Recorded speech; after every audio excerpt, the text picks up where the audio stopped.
જ બધાને રવાના કરું, પણ ભગવાનના ભક્ત અને જ્ઞાની અને સમાધિસ્થ યોગીને હું મારી શકું નહીં. પણ મારું સ્વીકાર કરો કે જેથી મારું માન બચે, મારી મર્યાદા રહે. એમ કહીને મૃત્યુ દેવતા વિમાન પાસે બેસી ગયા. માથું નમાવીને સુખદેવજી મહારાજ કહે છે, પરીક્ષિત મૃત્યોર મૂર્ધની પદમ તત્વા આરુરોહાદ અદ્ભુતમ ગ્રહમ. ધ્રુવ મહારાજે મૃત્યુના મસ્તક ઉપર પગ મૂકીને વિમાનમાં બેઠા. ભાગવત ભક્તને જ્ઞાનીને મૃત્યુમાં રહેની એ તો મૃત્યુના માથામાં પગ મૂકીને નીકળી જાય. વિમાનમાં બેઠા અને વિમાન જ્યાં ચાલ્યો ધ્રુવલોક તરફ, ધ્રુવ મહારાજને માં સુનીતિ યાદ આવ્યા. ભગવાનના દૂતોને કહે છે, વિમાન પાછું લઈ લો.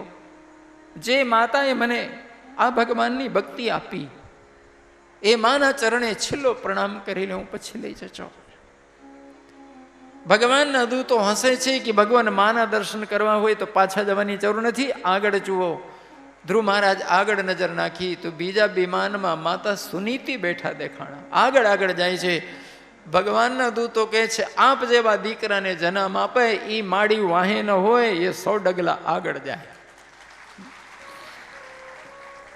કુલમ પવિત્રમ જનની કતાર્થા વસુંધરા પુણ્યવતી ચ ધન્યા સ્વર્ગે વસંત પિતરોપી ધન્યા એશામ કુલે વૈષ્ણવ નામ ધેયમ.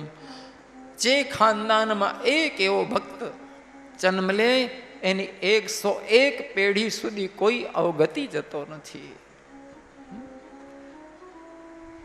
બધા સદગતિ પામે છે.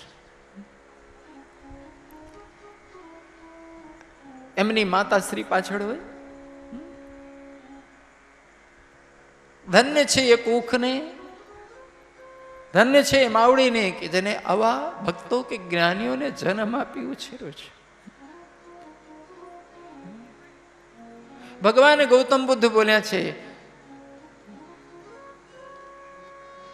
કે આ સંસારમાં 2 વ્યક્તિ ધન્ય થાય છે. એક જે જ્ઞાની અથવા ભક્ત પુરુષને પહેલું ધાવણ આપે, અને બીજું જે એમને અંતિમ ભોજન આપે.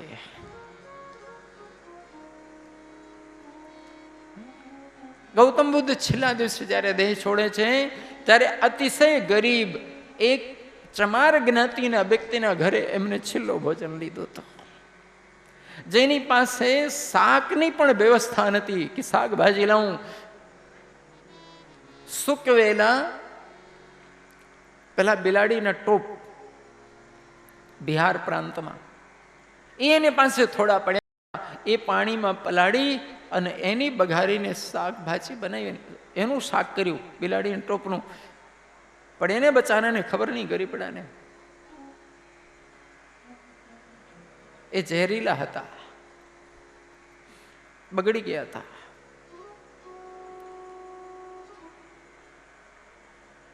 ગૌતમ બુદ્ધનું નિયમ હતું કે સવારમાં સૌથી પહેલા જઈ નિમંત્રણ આપે, એના ઘરે ભિક્ષા લે. પછી બીજા નંબરે ગમે તે આવે તો ના પાડી દે કે નહીં ભાઈ, ભિક્ષાનું આમંત્રણ મળી ગયું છે. એ ગરીબ માણસ અનેક વાર પાછો ગયો હતો,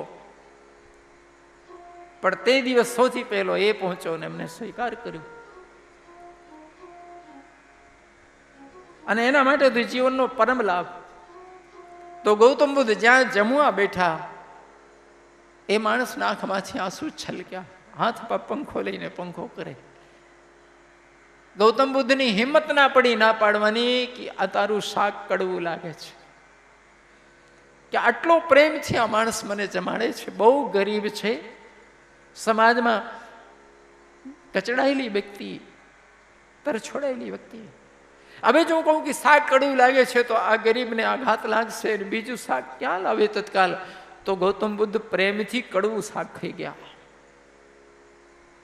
અને ઝેર વ્યાપ્યું શરીરમાં, મૃત્યુનું કારણ બન્યું.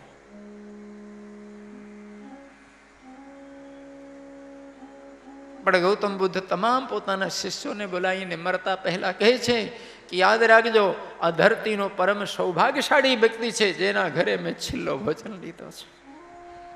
દુનિયામાં પહેલી માં જે આવા જ્ઞાની પુરુષને ધાવણ આપે એ ધન્ય થાય, અને જે છેલ્લું ભોજન આપે એ ધન્ય થાય. આ માણસને ગરીબ ન માનતા.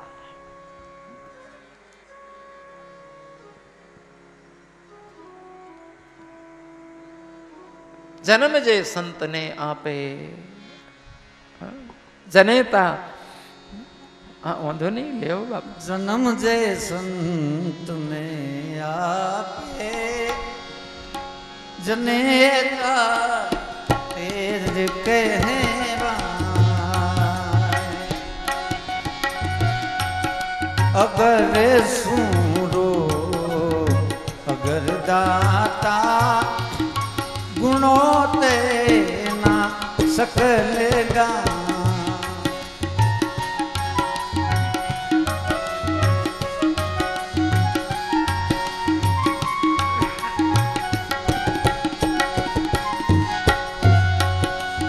કર્ણ કુંતા ભલે જાયો એ બના ભગવાન ભીખારી. હે કસોટી કર્ણની કીધી ખરેખર ધન્ય જણનારી.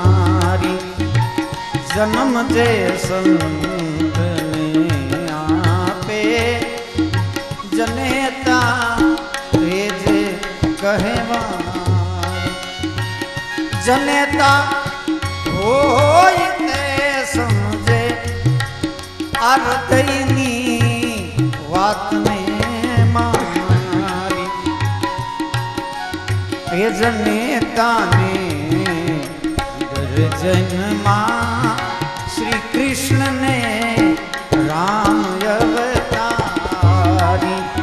એ જન્મ જે સંતને આપે જનેતા એ જ કહેવાય.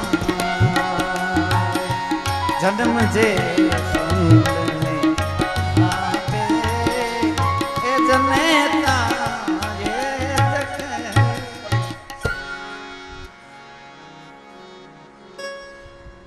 ધ્રુવ મહારાજ જ્યારે ધ્રુવલોકમાં જઈને બિરાજમાન થયા, નારદજી મહારાજ વીણા બગાડીને ધ્રુવના કીર્તન કરીને નાચ્યા છે. બધા સંતોને નવાઈ લાગી. બધા ઋષિઓ નારદજી મહારાજને કહે છે કે આ ઉલટી ગંગા કેમ બહી? ગુરુદેવના કીર્તન કરતા તો ઘણા જોયા, પણ ચેલાનું કીર્તન કરીને નાચતો ગુરુ તો પહેલી વાર જોયો. નારદજી મહારાજ કહે છે, આવો શિષ્ય તમને મળ્યો છે કોઈને? આ ધરતી તો હજારો વાર વિનાશ પામશે અને સર્જાશે, પણ આ ધ્રુવ તારો ચમકતો રહેશે. અને જ્યાં સુધી ધ્રુવ તારો ચમકતો રહેશે ત્યાં સુધી આ સંસાર આ ગુરુને સંભાળતો રહેશે. દીકરાનું ઉત્કર્ષ જોઈને જ્યારે બાપનો હૃદય ફૂલાય, તો શિષ્યનું પરમ કલ્યાણ જોઈને સદગુરુનું હૈયું ન હરખાય. ધન્ય છે એવા શિષ્યોને.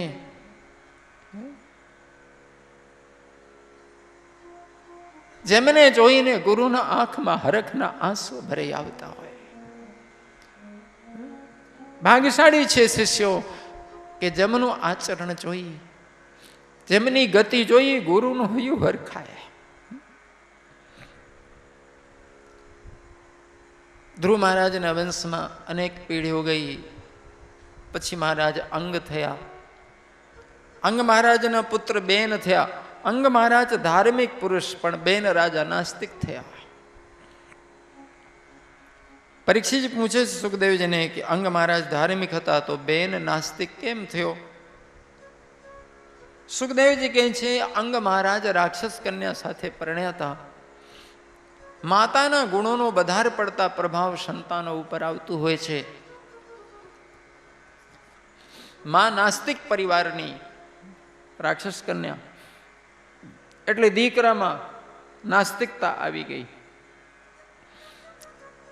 બેન રાજા રાજનીતિમાં બહુ કુશળ, એની શાસન પદ્ધતિ બહુ જોરદાર, પણ એક જ દુર્ગુણ નાસ્તિકતાનું, ભગવાનને ન માને. સુખદેવજી કહે છે કે બેન રાજાએ ગાદી સંભાળી તો ચોરી, ધાડ કે લૂંટ કે ક્યાં કોઈને અડપલું કરી કોઈ આબરૂ લેવાની કોશિશ કરી કે કોઈ કોઈનું શોષણ કર્યું હોય કે કોઈ નિર્દોષને સતાયું હોય એવા શબ્દો કાનમાં ન સંભળાય ક્યાંય. સુખદેવજી કહે છે કે પ્રજાને તકલીફમાં હોય તો પોતાનો ખજાનો ખુલ્લો મૂકી દે માણસ. અને એ જે ન્યાય કરવા બેસે, સજા કરે તો કસાઈઓ પણ શરમાય, એટલો કઠોર. અને રાજનીતિ શાસ્ત્ર કહે છે કે રાજાનો હૃદય પ્રજાનો દુઃખ જોવે તો માખણ જો હોવો જોઈએ, અને ન્યાયની ગાદીમાં બેઠો હોય ત્યારે કસાઈ કરતા જલ્લાદ હોવો જોઈએ. રાજનીતિ કહે છે જો દંડ વ્યવસ્થા કઠોર ન હોય તો રાજા કોઈ દિવસ ગુંડા બદમાશ માણસોને કંટ્રોલ કરી શકતો નથી.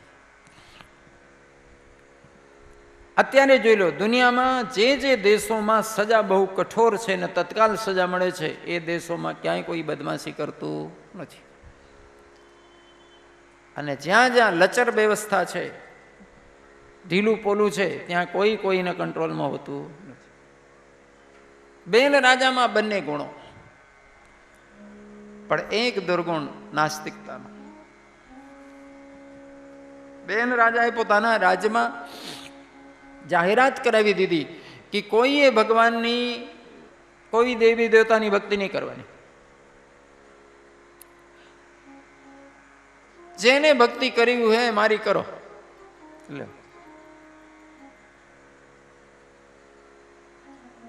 છાની માની કોઈ ચૂપચાપ ઘરમાં દરવાજો બંધ કરીને કરી લે ભલે, બાકી જાહેરમાં ન થાય. પ્રતિબંધ. બધા સંતો ભેગા થયા, મળીને બેન રાજાને મળવા આવ્યા. રાજાને બધા સંતોએ આગ્રહ કર્યો કે મહારાજ, આપનો રાજ્ય બહુ સુંદર, રાજનીતિ બહુ સુંદર, ન્યાય બહુ સુંદર, વ્યવસ્થા બહુ સુંદર. આ ખાલી એક જ તકલીફ દે છે કે આપ ભક્તિમાં પ્રતિબંધ મૂકો છો. સોનાની થાળીમાં એક લોખંડની કેલ મારો અને શોભા બગડી જાય. આ બસ એક બાબતમાં જો આપ સુધારો કરો, લોકોને હવની ભાવ ભક્તિ પ્રમાણે ભક્તિ કરવા દો. કોઈને આપ ઉપર શ્રદ્ધા હોય તો ભલે આપની ભક્તિ કરે, અમને બિલકુલ વિરોધ નથી એનો, પણ લોકોની શ્રદ્ધા પ્રમાણે એમને ભક્તિની છૂટ આપો તો સારું. બેન રાજા કહે છે સર્વદેવમયો રાજા. રાજાના શરીરમાં બધા દેવતાઓનો વાસ હોય છે, તમારે જેને જે ભક્તિ કરવી હોય મારી કરો. હવે આ વાત વેદોમાં છે કે રાજામાં બધા દેવતાઓનો અંશ હોય. આપણે ઘણા લોકો અત્યારે માને છે કે અત્યારના લોકોમાં જ બુદ્ધિ બહુ બધી છે ને જ્ઞાન બહુ સારું, પહેલા તો કંઈ હતું નહીં. એવું નથી. જૂના કાળમાં પણ બહુ સારા વૈજ્ઞાનિકો પેદા થયા છે. વચ્ચે કે કાળ એવો આવ્યો કે બધું પૂરું થઈ ગયું. વિકાસ અને વિનાશ બારા ફરતી સતત ચાલ્યા કરે છે, જેમ દિવસ અને રાત સતત ચાલે છે. જૂના કાળમાં બહુ સારી વ્યવસ્થા આપનારા બહુ સારા બુદ્ધિમાન માણસો થઈ ગયા છે. જૂના કાળમાં રાજનીતિની એક વ્યવસ્થા હતી કે જ્યારે કોઈ પણ રાજાને રાજગાદીમાં બેસાડવામાં આવે તો રાજાનો અભિષેક થાય. તમે કોઈ પણ મૂર્તિ મંદિરમાં બેસાડો છો તો વિદ્વાનો પહેલા મૂર્તિને જળાધિવાસ, ધાન્યાધિવાસ આ બધું કરાવે, ઘૃતાધિવાસ, અને પછી મૂર્તિને અભિષેક કરે. તો તમામ તીર્થોનો જળ હોય, ઔષધિઓનો જળ હોય, ફળોનો રસ હોય, પંચામૃત હોય, અનેક અભિષેકો થાય મૂર્તિ ઉપર, જેની જેટલી શક્તિ. અભિષેક થયા પછી મૂર્તિને મંદિરની અંદર લઈ જવામાં આવે, પહેલા નહીં. અને પછી ભગવાનનું આહ્વાન કરવામાં આવે. તો રાજાને પણ રાજસિંહાસનમાં બેસાડતા પહેલા અભિષેક થતું, અને અભિષેક કર્યા પછી ઋષિઓએ વેદમંત્રનો ઉચ્ચારણ કરીને તમામ દેવતાઓનું આવાહન રાજાના શરીર ઉપર કરતા હતા. જેમ મૂર્તિમાં આવાહન કરવામાં આવે છે દેવોને કે ભાઈ આ મૂર્તિ સ્વરૂપ થજો, તમે તમારું તેજ અહીં સ્થાપિત કરજો, એમ તમામ દેવતાઓનું આવાહન રાજાના શરીર ઉપર કરાય. પછી સિંહાસનમાં બેહાડીને રાજમુકુટ પહેરાવે. સભામાં ઊભા થઈને ઋષિઓ જાહેરાત કરે કે રાજા સર્વદેવમય છે. જ્યારે રાજા રાજ સિંહાસનમાં હોય તો દરેક વ્યક્તિએ રાજાને માન આપીને નમસ્કાર કરવા. રાજ સિંહાસનથી ઉતર્યા પછી ભલે રાજા બધાને પ્રણામ કરે, જેને કરવું હોય, પણ રાજ સિંહાસનમાં હોય ત્યાં સુધી બધાએ એને પ્રણામ કરવા, કારણ કે દેવમય છે. એમાં તમામ દેવોની પ્રતિષ્ઠા થયેલી છે. એમ વ્યાસપીઠનો નિયમ છે કે વ્યાસપીઠમાં ભલે ગમે એટલી નાની ઉંમરનો બાળક બેઠું હોય, પણ વ્યાસપીઠમાં બેઠું છે ત્યાં સુધી વ્યાસપીઠને માન છે. આ આસન વ્યાસજી મહારાજ, જ્યાં ધર્મગ્રંથ વિરાજે છે, વેદો વિરાજે છે, ભાગવતી વિરાજે છે, એ ભગવાનનું સ્વરૂપ છે. તો ગમે તે વ્યક્તિએ વ્યાસપીઠને પ્રણામ કરવી, પણ વ્યાસપીઠથી ઉતર્યા પછી એના માટે જે વડીલો હોય, બંધની હોય, બધાને વંદન કરવા. પછી એ નશામાં ન આવી જવાય કે અમે વ્યાસપીઠમાં બેઠા તો હવે. હા, પણ બેન રાજાને આ એક ભ્રમ થઈ ગયું કે મારામાં બધા દેવતાઓની પ્રતિષ્ઠા થઈ છે એટલે બધા દેવતા હું જ. હવે આમાં જોવો તો એક મનોવિજ્ઞાન કેટલો સરસ છે કે જ્યારે વિદ્વાનો અને સંતો દ્વારા આ રાજસભામાં ઘોષણા થાય કે રાજા ઉપર તમામ દેવતાઓનું આવાહન થયું, પ્રતિષ્ઠા થઈ છે, દેવમય થયો, તો રાજાની એક એક વાતનું આજ્ઞા પાલન એક એક વ્યક્તિ કરવા લાગે. એટલે રાજ્ય ચલાવવામાં એકદમ સરળતા, એનું માન બધે, એની આજ્ઞા સર્વોપરી થાય. અને સત્તાધીશનું જો માન જ ન જળવાય, એના હુકમની કિંમત જ ન થાય, તો શું રાજ ચાલે? ના ચાલે. ખાલી તાકાતના જોરે વ્યવસ્થા નથી હોતી, છોટે લાગણી હોય જાય. હું કહું છું, જો દેશભક્તિ ન હોય તો ખાલી કાનૂનથી કોઈ દિવસ દેશની વ્યવસ્થા ન ચડવાય. આજે ભારત વર્ષનું મોટું દુર્ભાગ્ય છે કે દેશદાજ કેટલા લોકોમાં, રાષ્ટ્રભક્તિ કેટલા લોકોમાં, રાષ્ટ્રાધ્યક્ષના પદે બેઠો હોય એના માટે માન કેટલા લોકોના હૈયામાં. તમને આશ્ચર્ય થશે, જાપાનમાં સુનામી આવેલી હમણાં થોડા સમય પહેલા છે. પણવાણ રિએક્ટર તૂટી ગયા ધરતીકંપથી, રેડિયેશન ફેલાવા માંડ્યું, ભયંકર પરિસ્થિતિ ઊભી થઈ. જાપાનના વડાપ્રધાને જાહેરાત કરી કે મારે 200 એન્જિનિયરોનો ભોગ જોઈએ છે, બલિદાન આપનારા. હવે પરમાણુ રિએક્ટરની ભઠ્ઠીની રિપેર કરવું શું આલિયા માલિયાનું કામ?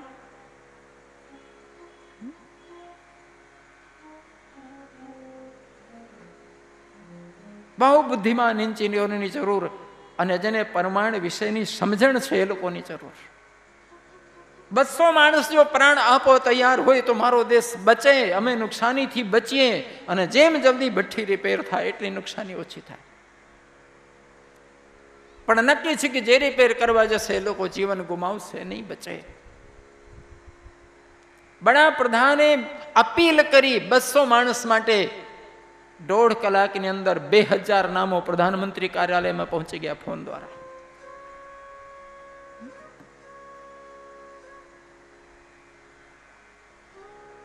બે કલાકની અંદર કામ શરૂ થઈ ગયું. જોકે ત્યાંના કુશળ માણસોએ 200 માણસોને મરવા ન દીધું. કેટલા મર્યા એના આંકડા બહાર ના પાડ્યા. પણ એનું નામ રાષ્ટ્રભક્તિ, એનું નામ દેશદાજ. વ્યાસપીઠથી બોલું તો મને શોભા નથી આપતું, પણ મારા દેશ માટે હું એવી કલ્પના કરી શકું.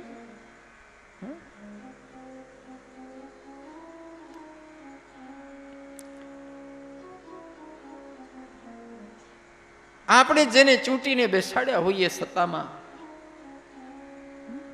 એ વ્યક્તિ માટે આપણા હૃદયમાં કેટલું માન, કેટલો ભરોસો. બેન રાજાએ સંતોને એમ કીધું કે તમે જો દેવતાઓની પ્રતિષ્ઠા મારા ઉપર કરતા હો તો કેમ તમે મને સર્વદેવ નથી માનતા? બેન રાજા ખીજાણો અને સંતોને કહે છે કે મારા દેશમાં રહો, હું તમારું રક્ષણ કરું, ખૂટે તો પૂરું પાડું, હું ન્યાય આપું, અને તમારે ભક્તિ બીજાની કરવી છે. તમે તો કુલટા ઔરત જેવા છો. કુલટા બાઈ હોય ને, ખાય ધણીનો ને ગાય પડોશીનો. બેન રાજાએ સંતોને કુલટા જેવા કહ્યા અને સંતો એકદમ ખીજાણા, એકદમ ગુસ્સે થયા. બધાએ ડોળા કાઢ્યા, ખીજાણા કે ને મારી નાખો, આ મારી નાખવા જેવો છે દુષ્ટ. બધા સંતોનો તેજ પ્રગટ થયો આંખમાંથી.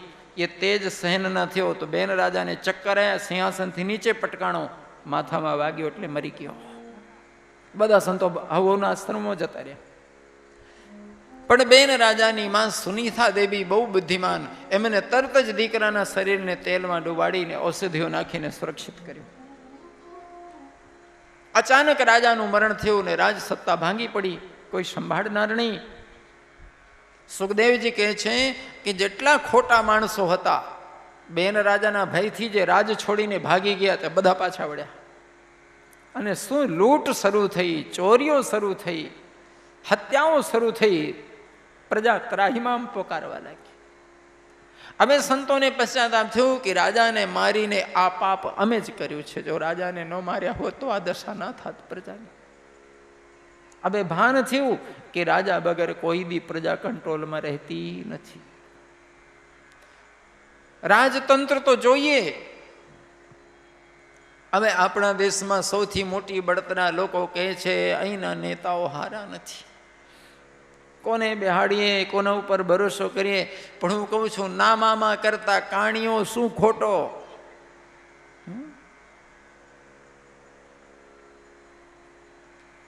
રાજતંત્ર હોવા છતાં જો લોકો ગડબડ કરતા હોય, આટલી પોલીસ, આટલી મિલિટરી, આટલા ન્યાયાલો, આટલું મોટું તંત્ર, અને છતાંય ગડબડો થાય તો જે દિવસ કોઈ રાજતંત્ર નહીં હોય તે દિવસ શું થશે સમજી લેજો. આખી દુનિયામાં ભલે મિલિટરી શાસન હોય, સરમુખત્યારશાહી હોય, સામ્યવાદ હોય, કમ્યુનિઝમ હોય કે રાજાશાહી હોય કે પ્રજાતંત્ર હોય, પણ તંત્ર જોઈએ. જો કે દુનિયામાં પ્રજાતંત્ર જેવું એકેય તંત્ર નહીં, પણ પ્રજા પ્રમાણિક હોય તો. જો પ્રજામાં રાષ્ટ્રભક્તિ હોય અને પ્રમાણિકતા હોય તો દુનિયામાં સૌથી શ્રેષ્ઠ રાજતંત્ર એટલે પ્રજાતંત્ર.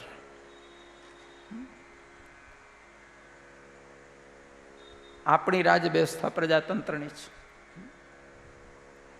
પણ જ્યારે પ્રજામાં પ્રમાણિકતા ના હોય તો પછી પ્રજાતંત્ર બહુ સફળ થતું નથી. બધા સંતો ભેગા થયા, બધા ઋષિઓ મુનિઓને તેડાયા. હવે ઋષિઓ મુનિઓ એટલે સાયન્ટિસ્ટો અને ફિલોસોફરો. હવે ઋષિ શબ્દ જ્યારે અમે વાપરીએ છીએ તો લોકોને એક જ કલ્પના હોય છે કે દાઢીવાળા, મોટા મોટા વાળ, જટાવાળા એટલે બધા ઋષિઓ. આ અમે દાઢીવાળા, જટાવાળા અમે ઋષિઓ નથી, સાધુ સંતો છે, ઋષિઓ નથી. જૂના કાળમાં ઋષિ શબ્દ હતું, અત્યારે સાયન્ટિસ્ટ શબ્દ છે, વૈજ્ઞાનિક શબ્દ છે.